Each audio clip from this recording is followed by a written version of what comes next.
What if I told you? Most off-grid system problems don't start with the solar panels. They start with how the batteries are connected, because one wrong wiring choice can quietly reduce performance, shorten lifespan, or even damage the whole system. Today we're breaking down how to connect batteries, not as a confusing electrical diagram, but as a simple system logic you can understand and apply safely. At the beginning, there are only a few basic ways batteries are connected, but each one changes everything about how your system behaves. The three main configurations are series, parallel, and series parallel, and the way you choose depends on voltage, capacity, or a balanced system. And this is where most beginners get confused, because batteries don't just add up in one direction.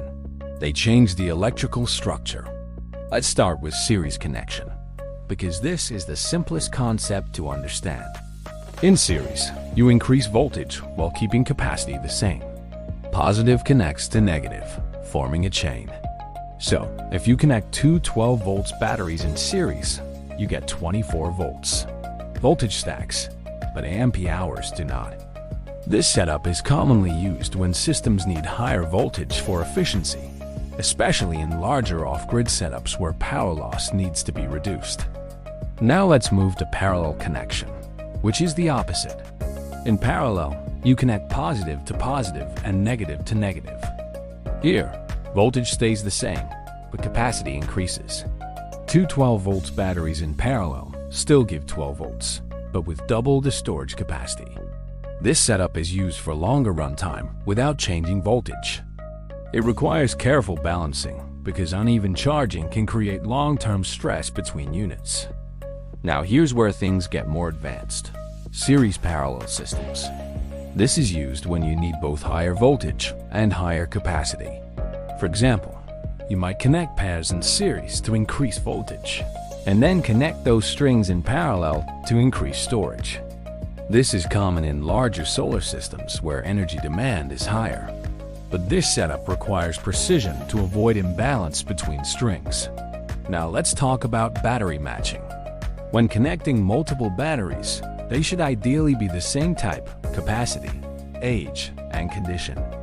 Mixing old and new batteries creates imbalance because weaker batteries get overworked while stronger ones carry more load, reducing overall performance. Another critical factor is cable sizing and quality. Even with the correct configuration, poor wiring causes resistance, heat buildup, and energy loss. Connections should be tight and clean. Undersized cables act like bottlenecks, limiting performance and creating unnecessary stress on the system. Wiring affects how your entire system feels. A well-balanced setup charges evenly, discharges smoothly, and maintains stable voltage under load. And here's the insight. Connection choice affects lifespan as much as battery quality. A perfect battery in a poor system will age faster.